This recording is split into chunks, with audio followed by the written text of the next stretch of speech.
Einstein, Life and Career. 1. Adolescence. Albert Einstein was born on March 14, 1879, in Ulm, Württemberg, Germany. This small province didn't leave any lasting memories for Albert because the Einstein family moved to Munich the following year. Living here for a year, Einstein's family welcomed a younger sister, after which there were no more sounds of childhood. The head of the family, Mr. Hermann Einstein, was optimistic and cheerful. While his mother, Mrs. Pauline Koch, showed aesthetic sensibilities alongside diligence and modesty. She had a dry sense of humor and a love for music. Although of Jewish descent, the Einstein family lived like Germans because their ancestors had established themselves in Germany for generations. Few Jewish customs remained, but religion was always something they upheld. On Jewish holidays, they often held traditional ceremonies. Additionally, every Thursday, the Einstein family would invite a poor Jewish student to share a meal and review the commandments in the Bible. Munich, where Albert Einstein spent his childhood, was the political and cultural center of southern Germany. Mr. Hermann opened a small electrical workshop in the city, with an experienced electrical engineer as his younger brother. And both contributed to its operation. The elder managed the business transactions while the younger handled the technical aspects. From the time he was in his mother's womb, Albert was no different from any other child. He was slow to speak, to the point that at age 3, he could barely utter a word, leading his parents to think he was mute. Even at 6 years old, Albert was still quiet and withdrawn, often keeping his distance from other children in the neighborhood. He had few friends and didn't care much for toys. The lead soldiers his father gave him didn't bring him much joy, which was unusual given that the region was known for its martial prowess and illustrious leaders like Bismarck and von Moltke. His preferred pastime was softly humming hymns while taking solitary walks in the fields. Einstein lived in the love of his parents and alongside a talented uncle, through whom he gained his first concepts of mathematics. During that time in Germany, elementary schools were not government-run but were managed by religious organizations. Despite their Jewish faith, Mr. Hermann enrolled his son in a Catholic elementary school, perhaps wishing for him to integrate into German society later on. Albert attended these elementary classes without feeling like an outsider. At school, Albert Einstein didn't excel. His reserved nature and inclination towards solitude made him the target of ridicule from his peers, who teased him for being dreamy.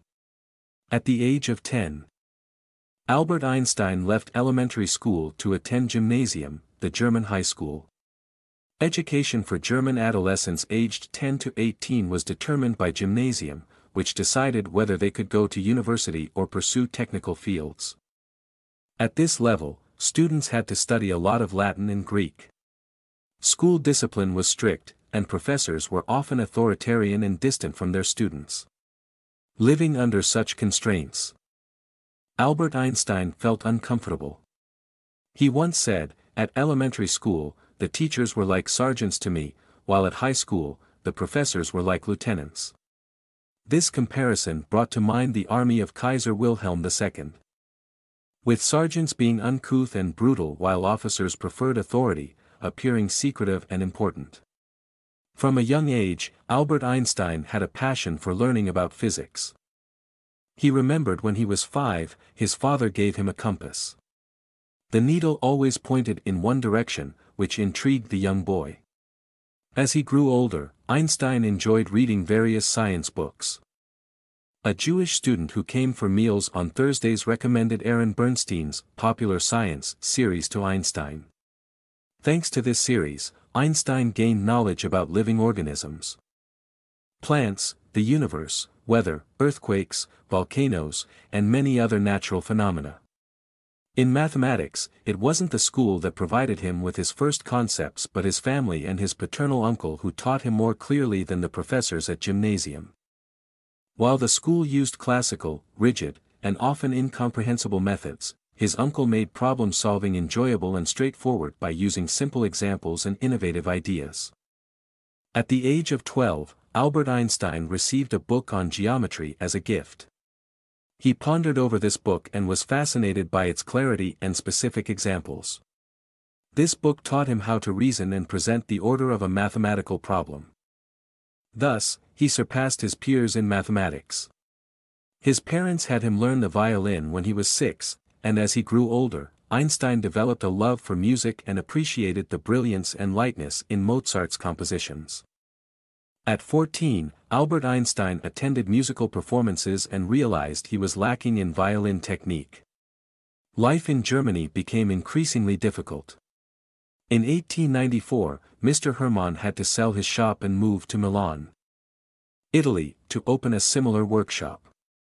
He left his son in Germany to complete high school since it would enable him to enter university. With a preference for freedom, Albert Einstein found it suffocating to live at gymnasium. The sight on the streets didn't help either. Every afternoon, when the soldiers marched by, the drumbeats attracted hundreds of children. German mothers often carried their children to watch the young men in uniform pass by. And the dreams of German children were to one day march proudly like their older brothers. Despite these common interests, Albert Einstein despised the military and war. Later, he said, "I deeply pity anyone who can find joy in marching in step with the army. If they have a brain, then they are greatly mistaken, a spinal cord is enough for them." In Germany, rapid technological development had almost made people forget nature. Conversely, in Italy, the vibrant natural scenery and clear skies of the Mediterranean made Einstein believe it was heaven on earth. Feeling deeply lonely and distressed, Albert Einstein often considered dropping out of school and moving to Italy to live with his parents. He even went to a doctor and obtained a certificate stating that he suffered from nervous weakness and needed to recuperate in Italy for 6 months. Mr. Hermann was angry when he learned his son wanted to quit school and join him in Milan. Albert also expressed his intention to renounce German citizenship because he was tired of the constraints of his homeland. However, life in Milan was not easy. Mr. Hermann was not sure about settling there, and obtaining Italian citizenship for Albert would not be a quick process. So, Mr. Hermann advised his son to be patient. Living in Italy was delightful for Einstein. He wandered the streets, where the people's love for music echoed everywhere. He visited numerous museums and magnificent castles adorned with artworks that captivated everyone. Italy's picturesque landscapes made people fall in love with nature. People there didn't work like machines, weren't afraid of authority, and weren't bound by artificial rules. Instead, everyone was open, cheerful, and innocent. In Milan, the electrical trade did not bring prosperity to the Einstein family. Mr. Hermann urged his son to find a job to support himself. Albert reasoned that the best way to continue his education was to obtain a scholarship. Since he hadn't graduated from gymnasium, he couldn't enter university, but he was proficient in mathematics. So a technical school seemed more suitable. 2. Coming of age. During that period in Europe, besides the technical schools in Germany, the Polytechnic School in Zurich was renowned. This school, located in Switzerland, a country with a neutral political stance in Europe, provided an opportunity for foreign students who couldn't pursue education in their own countries due to political reasons. Therefore, there were quite a number of foreign students at the Polytechnic School. To gain admission to the school, students had to pass an entrance exam. Einstein also applied to take the exam but unfortunately failed. He lacked in linguistic and natural sciences, although he excelled in mathematics. Indeed, Einstein's understanding of mathematics surpassed his peers. After failing the exam, Einstein began to worry. Dark visions haunted his mind. His father's struggles in Italy also faced numerous obstacles. Einstein blamed himself for his impulsive decision to move to Italy and regretted not continuing his education at gymnasium. Despite being restrictive, it would have ensured a stable future. However, luck was on Albert's side as his exceptional performance in mathematics caught the attention of the director of the Polytechnic School. He advised Einstein to pursue his education at a well-known school in Aarau province. Einstein wondered if the new school would resemble those in Germany. The old image of the dormitory from his childhood made him fearful of the familiar life and hesitant to enter a new learning environment. Nevertheless, Einstein had to accept the offer. Upon arriving in Aarau, Einstein was pleasantly surprised. All his preconceived notions were wrong. This place was nothing like the gymnasium in Germany. The atmosphere here was vastly different. There was no iron discipline. Professors made an effort to guide students on how to think and work independently. The teachers were approachable, always engaging with students, offering sincere advice. The spirit of learning here followed democratic principles, and the teaching methods were modernized for progress. Students conducted experiments in physics and chemistry, observed machinery and scientific tools firsthand. Other subjects were also taught based on concrete, clear evidence. After a year of studying in Aarau, Einstein graduated from high school and was admitted to the Polytechnic School in Zurich without further exams. This technical school provided him with fundamental knowledge of physics and mathematics. Moreover, during leisure hours, Einstein often pondered over the scientific works of Helmholtz, Kirchhoff, Boltzmann, Maxwell, and Hertz. The more he delved into physics books, the more Einstein felt the need for a high level of mathematical understanding. However, the few hours of mathematics classes at school didn't engage him much. Perhaps due to the math professor lacking in pedagogical skills. Indeed, Hermann Minkowski, the mathematics professor, failed to captivate students despite being a young and brilliant mathematician. Nevertheless, Minkowski's ideas on mathematical laws seeped into Einstein's mind and contributed to his development in physics later on. In Italy, Hermann's workshop yielded little profit. So Albert Einstein relied on the financial support of a relative. He received 100 Swiss francs monthly. Although this amount was meager, Einstein had to set aside 20 francs, hoping to secure Swiss citizenship after graduation. Due to this frugal lifestyle, he experienced scarcity and knew nothing of luxury. Since childhood, Einstein had few playmates in the neighborhood, and now, living at the university, he remained a reserved student. However, Einstein did have close friends. He often interacted with Friedrich Adler, an Austrian, the son of a leader of the Socialist Democratic Party in Vienna, sent to Zurich to avoid political involvement. Einstein also had a close female friend, Mileva Maric, a Hungarian, with whom he exchanged academic writings. In 1901, Albert Einstein graduated from the Polytechnic School and became a Swiss citizen. For new graduates with a penchant for science, the dream was to assist an experienced university professor to learn more about scientific research methods. Einstein shared this aspiration, but all his applications were rejected. Failing to secure a position at the university, Einstein applied to a high school, but despite fervent recommendations, his background from the Polytechnic School and Swiss citizenship, he couldn't find employment. Perhaps he wasn't regarded as a native but merely a citizen on paper.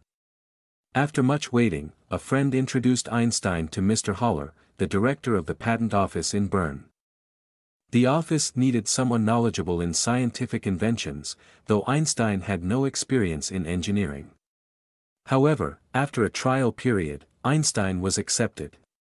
His duty was to evaluate patent applications, a challenging task as inventors often lacked clarity in expressing their discoveries. Working at the patent office, Einstein earned a salary of 3,000 francs, leading a relatively comfortable life which made him contemplate marriage. He married his former girlfriend, Mileva Maric, although she was a few years older and had progressive ideas but struggled to integrate with those around her.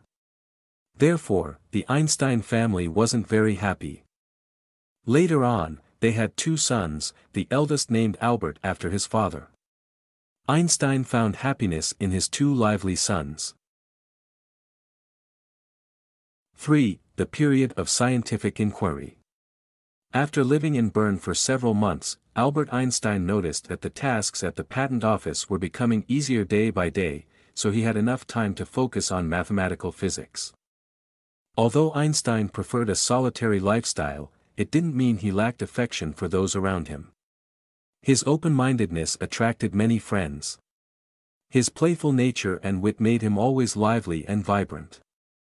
His smile caught everyone's attention. Those who lived near Einstein noticed that his laughter was not only a source of joy but sometimes also criticism. It seemed that Einstein had affection for everyone. Yet he disliked getting too intimate, which made him feel constrained. Perhaps his preference for solitude to fully dedicate himself to science led Einstein to distance himself from friends. Although inwardly he felt connected to everyone. Later, in 1930, Einstein analyzed this emotional state as follows: because I am passionate about justice and social responsibility. I have committed a rather strange and significant contradiction.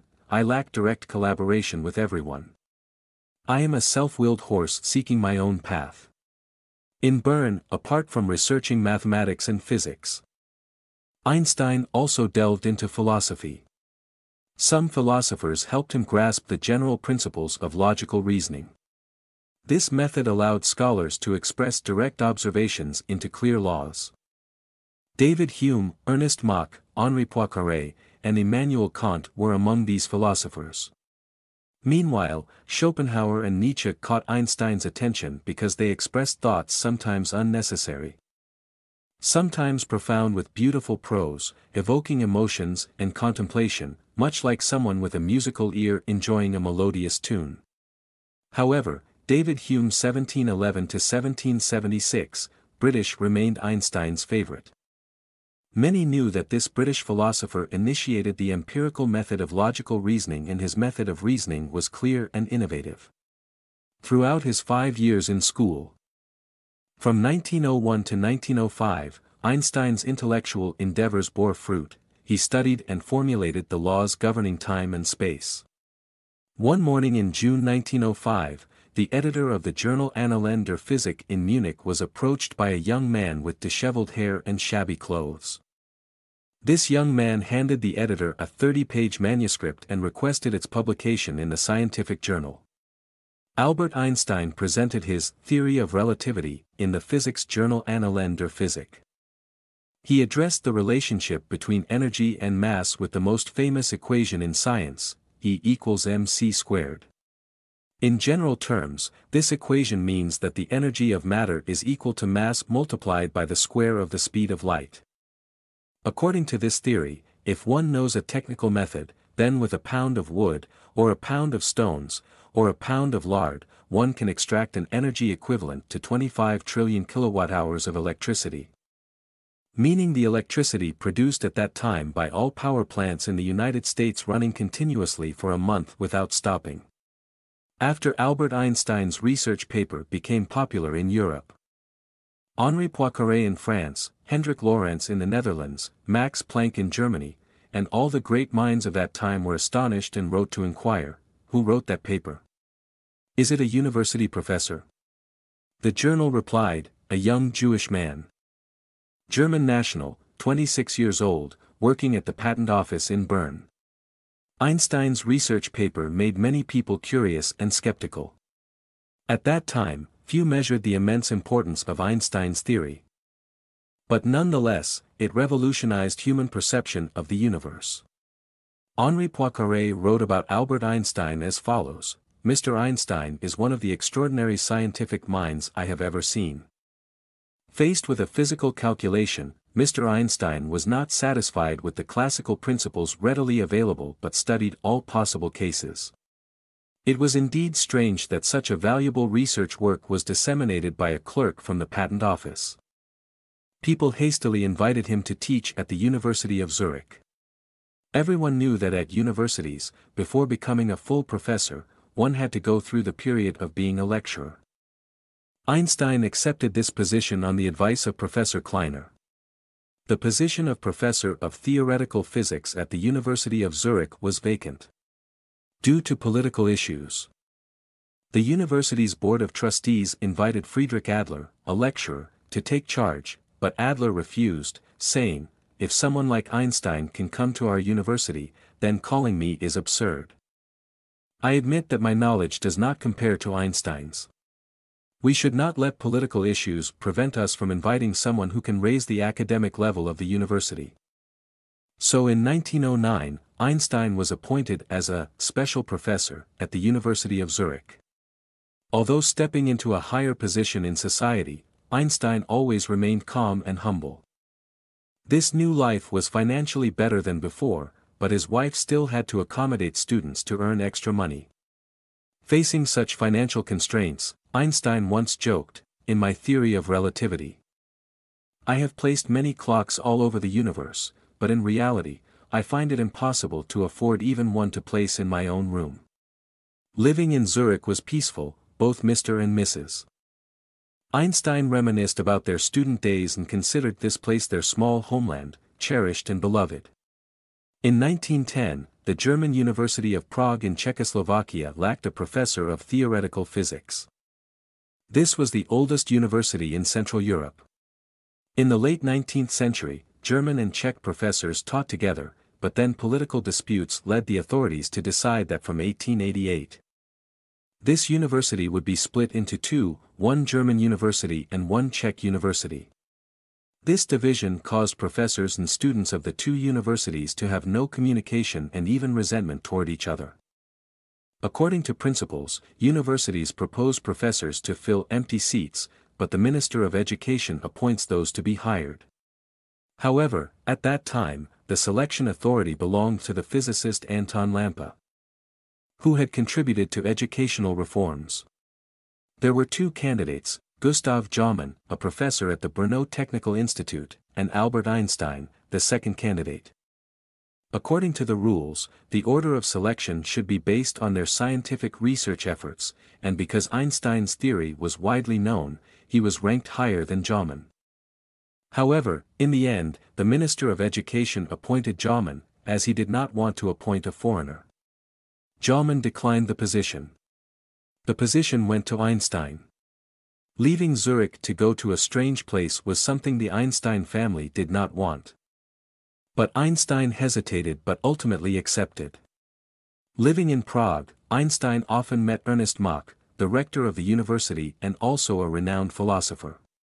During his time teaching in Prague, in addition to developing the theory of gravity, Einstein also focused on Max Planck's theory of light quanta, the wave theory of light by Augustin Fresnel and the electromagnetic theory by James Maxwell could not explain the phenomenon of the photoelectric effect. Einstein immediately applied Planck's research to his own predictions. In 1911, a small scientific conference was held in Brussels, Belgium. The organizer was the millionaire Ernest Solvay, who was a chemical engineer and had achieved great success. Despite his wealth, Solvay still had a passion for science and had some knowledge of physics. Solvay wanted more recognition for his contributions. Among his circle, Solvay often socialized with Walther Nernst, a renowned chemist. Walther Nernst, understanding Solvay's interests and the benefits to science, suggested that Solvay fund a conference gathering distinguished physicists from across Europe to discuss the challenges of the new physics. Solvay could then present his own theories on this occasion. Ernest Solvay agreed, and the conference was organized.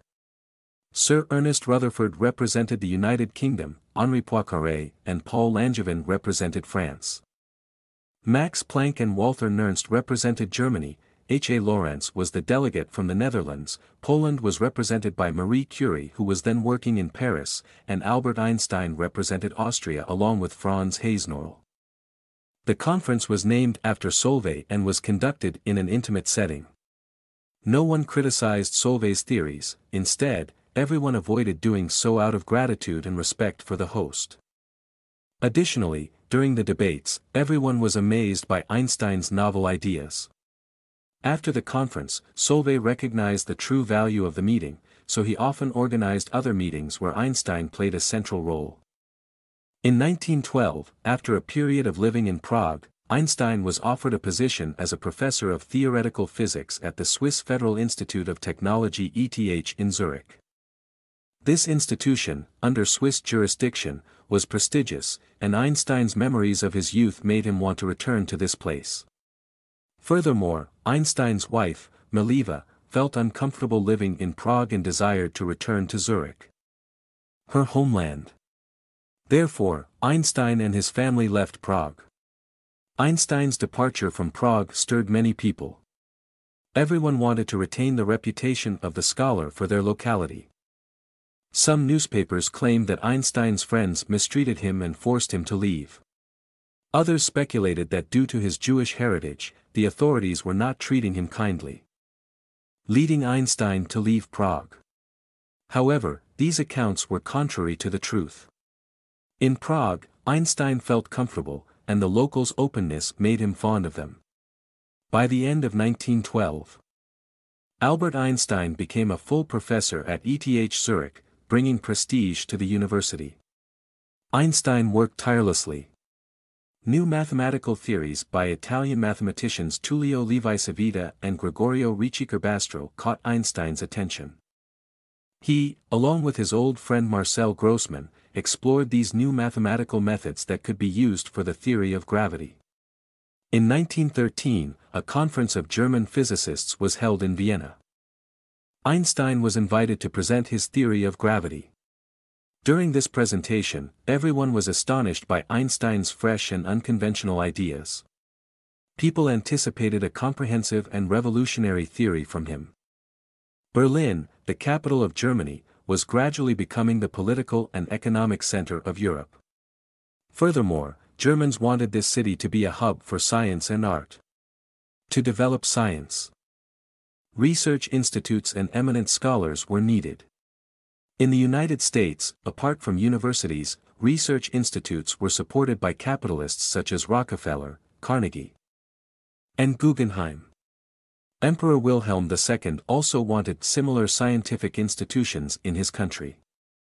Therefore, German economists, engineers, and businessmen collaborated to establish the Kaiser Wilhelm Society. Being selected as a staff member of the institute was a great honor, accompanied by the title of fellow and the opportunity to attend royal banquets. People were seeking outstanding scholars, selecting them based on their scientific merit. At that time, Max Planck and Walther Nernst were the leading figures in German science. They advised the director of the Wilhelm Institute, Adolf von Harnack, to invite Albert Einstein, a rising star in the new physics sky, to join. Einstein was also encouraged by Planck and Nernst to accept the invitation to potentially become a member of the Prussian Academy of Sciences, an honor desired by all professors at the University of Berlin. Einstein was invited to the Imperial Institute of Wilhelm. Einstein's role at the institute would be to pursue his own research interests. He was also invited to become a professor at the University of Berlin, where teaching could be as much or as little as he desired. Administrative tasks and overseeing exams would not concern him. Einstein would have complete freedom in his research. However, Einstein was conflicted about returning to Berlin. The society there didn't align with his true self, but the high status would make his daily life more comfortable. The scholar was torn between two ideas, living for science and himself, and the idea of a socially just society. Additionally, in Berlin, Einstein had his cousin Elsa. He had met her a few times and felt an affinity for her. The divorce with Mileva a few years ago due to disagreements on several points made Einstein consider starting a new family. This also contributed to Einstein's decision to return to the city of Berlin. Einstein left Zurich at the end of 1913. At the age of 34, Albert Einstein became a staff member of the Berlin Academy of Sciences, symbolizing a young man living among mostly older colleagues who were veterans of university life. These individuals often considered themselves important, while Einstein behaved modestly and simply. In Berlin, several physicists often met to discuss scientific issues. In these discussions, besides Einstein, Planck, and Nernst, there were also Max von Laue, Jacques Frank, Gustav Hertz, Lise Meitner, and later, Erwin Schrödinger, who contributed to quantum theory. Einstein had been living in Berlin for less than a year when World War I broke out. Some scientists felt they should contribute to the war effort alongside soldiers on the front lines. They engaged in activities within their expertise, namely, researching and producing war-related tools. Walther Nernst developed poison gas, and Fritz Haber, Einstein's close friend, researched the synthesis of ammonia using nitrogen gas extracted from the air. During his time in Berlin, Einstein met Elsa, a cousin and childhood friend who was widowed and had 2 children of her own. She was cheerful and responsible. The two got married and lived a relatively fulfilled, but very happy life together. 4. Political activities. Throughout his life, Albert Einstein detested war. He propagated his ideas widely, lecturing in various places such as the Netherlands, the Czech Republic, Austria, advocating both his theories of physics and peace ideals. During that time in Europe, Jewish people felt the need to unite their scattered community worldwide. A national revival movement among Jews was taking shape. In 1921, Chaim Weizmann, the leader of the Zionist movement, invited Einstein to the United States to campaign for the re-establishment of a Jewish state in Palestine. Weizmann wanted to leverage Einstein's fame to persuade wealthy Jewish philanthropists in the United States to fund the establishment of a university in the new capital. Einstein accepted the invitation. When Einstein arrived in New York in May 1921, reporters rushed to take photos and interview him. They asked many questions about his theory of relativity to the extent that he felt like he was in an exam. The journalists also asked Elsa if she understood her husband's theory, to which she replied, "Oh no, although Einstein has explained it to me many times, my lack of understanding does not affect our happiness." Albert Einstein and his wife walked past curious onlookers at the train station. In his right hand, he held a tobacco pouch, and in his left hand, he carried a violin. This image led many to mistake him for a talented musician arriving to perform in New York rather than a scientist who had revolutionized humanity's understanding of the universe. In the United States, Weizmann and Einstein were received with great respect. Although these two figures advocated for Jewish nationalism, they were seen as true representatives of the Jewish people.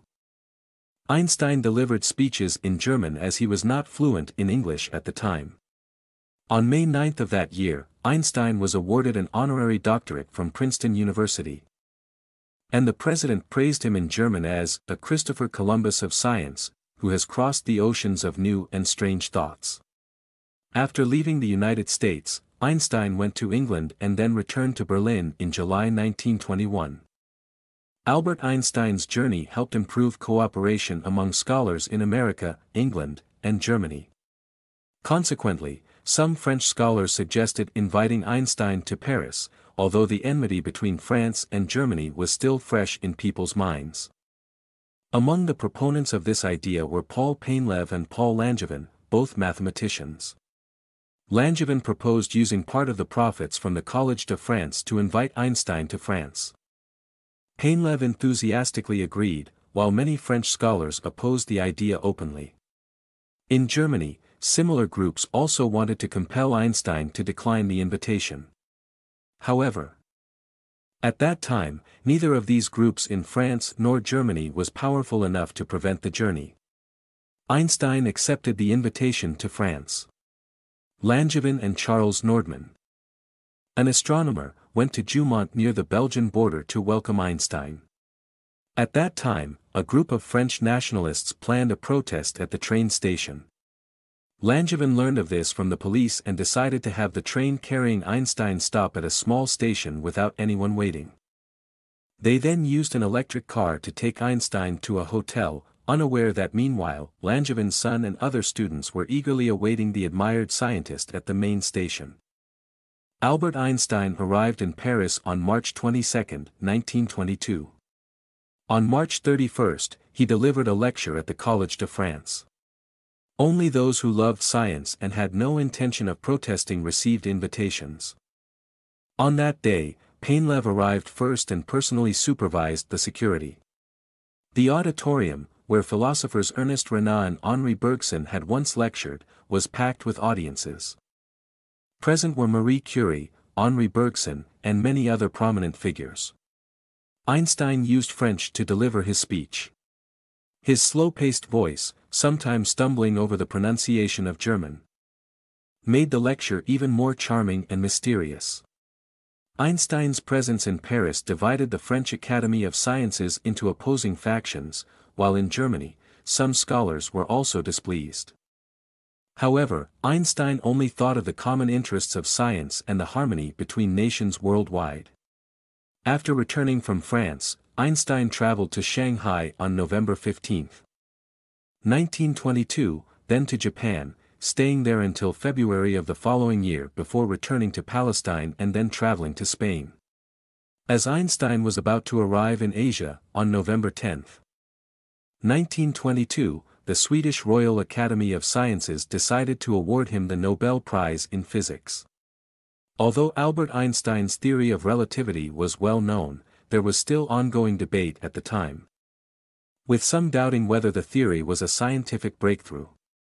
Because Alfred Nobel stipulated that the prize must be awarded to someone who had invented something useful for humanity. The Swedish Academy of Sciences was hesitant about Einstein's work in science. Eventually, they decided as follows: the prize is awarded to Albert Einstein for his discovery of the law of the photoelectric effect and his work on theoretical physics. For a long time, physicists had observed that when a certain type of light with a high frequency shines on a special metal, an electric current is produced. This phenomenon, caused by light, is called the photoelectric effect. The wave theory of light by Augustin Fresnel and later the electromagnetic theory by James Maxwell could not explain the origin and characteristics of this phenomenon. Einstein incorporated Max Planck's theory of quanta into the theory of light and hypothesized that light waves contain energy quanta.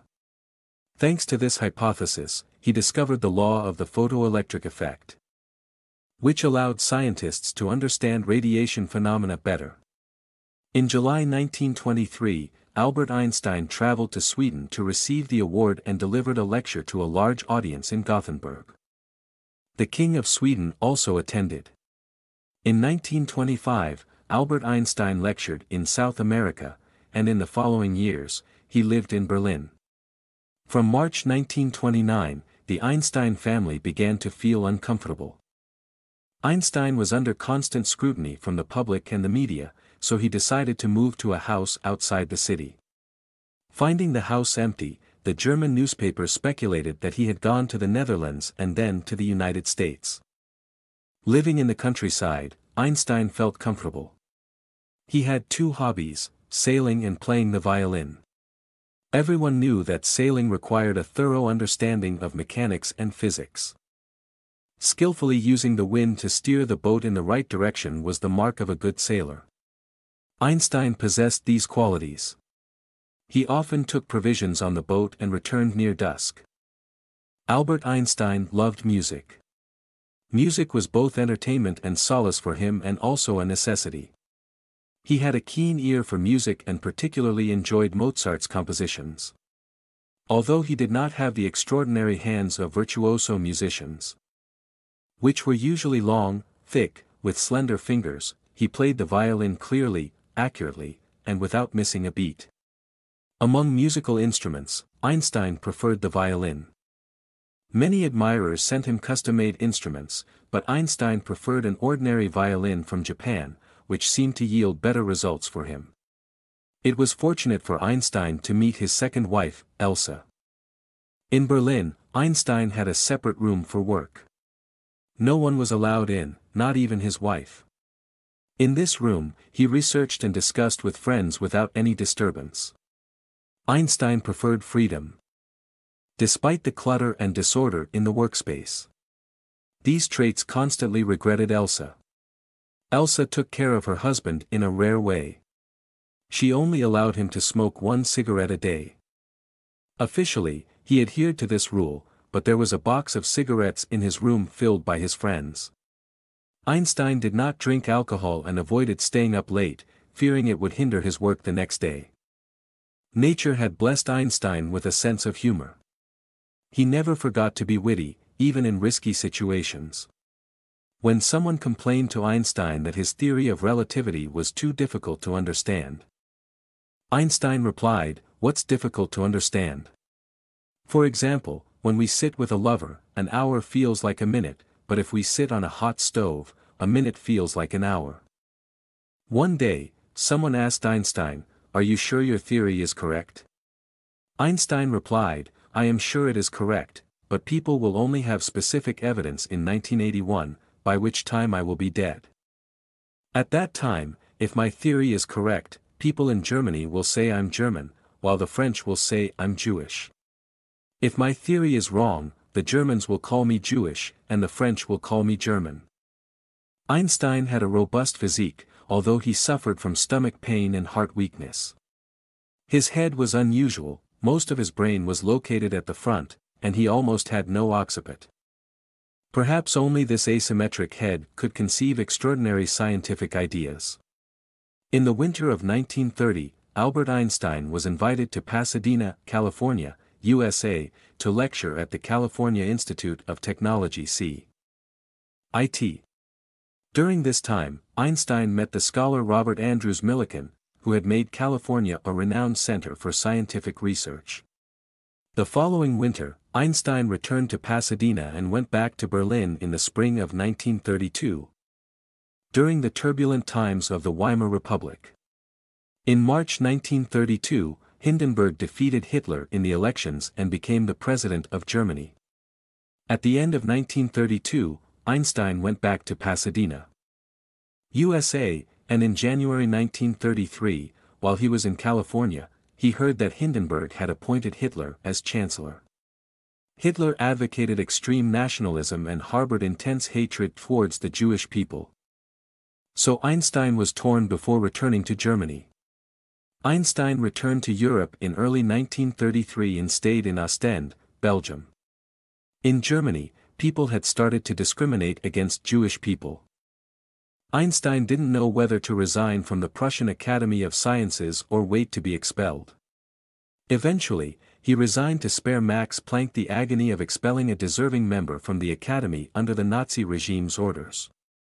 Shortly after, Hitler accused Einstein of harboring illegal weapons and confiscated his property.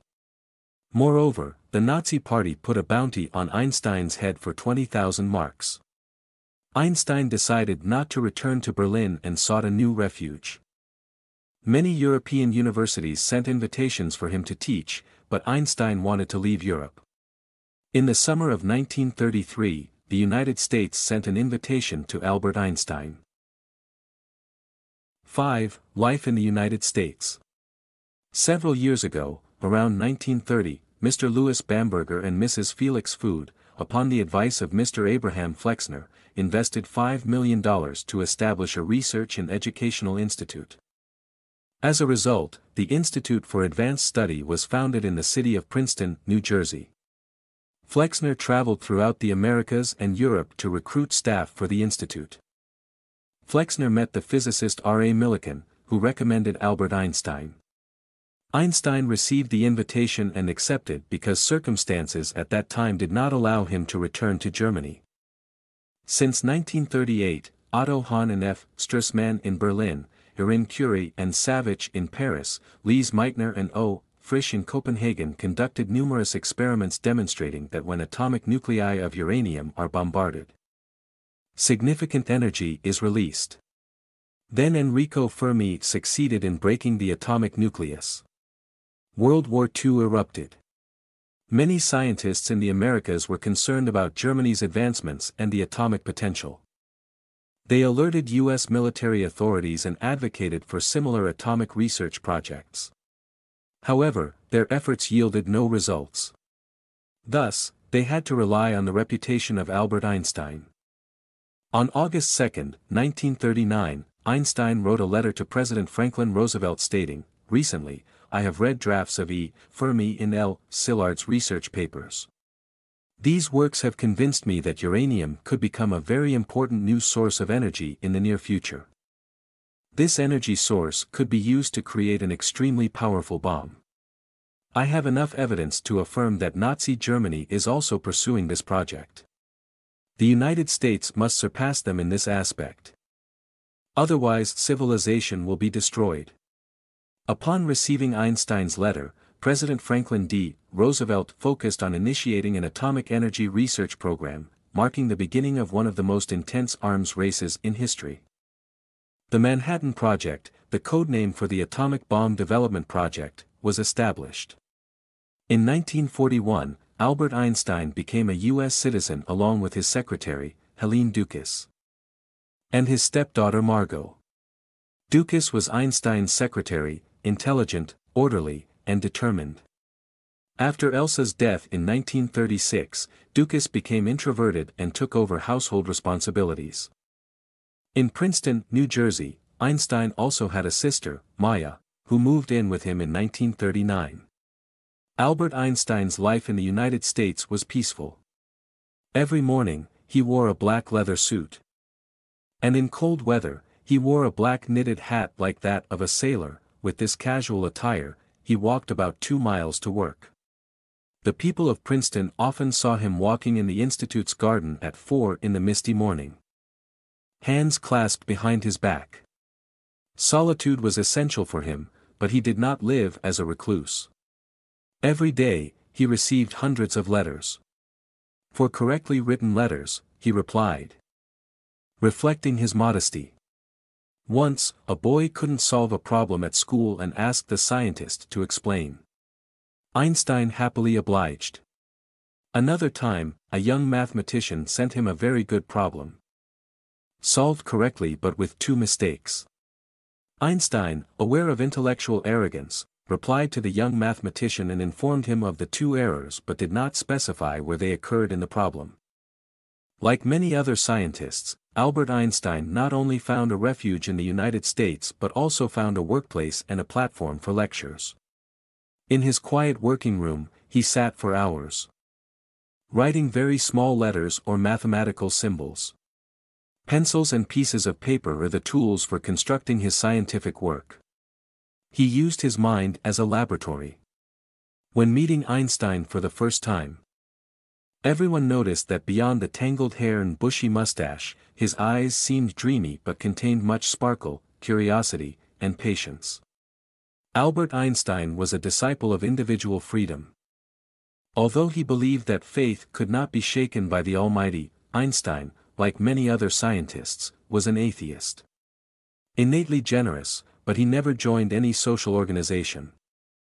He worked for humanity with all conscience. He constantly urged other scientists to be cautious about their inventions and always warned people of the dangers they would face. He reminded many times that while science could benefit humanity, it could also turn around and provide weapons to humanity's enemies, leading to desperate consequences. Einstein believed that sooner or later, humans could answer all questions about science because nature is miraculous indeed, but never venomous. This belief kept him hopeful in his research endeavors. Albert Einstein devoted his life to discovering the unified field theory that would connect the 2 forces of electricity and gravity. Albert Einstein passed away on April 18, 1955. Before his death, he wrote a paper donating his brain to anthropologists for research. Life Lessons channel. Thank you for watching the video.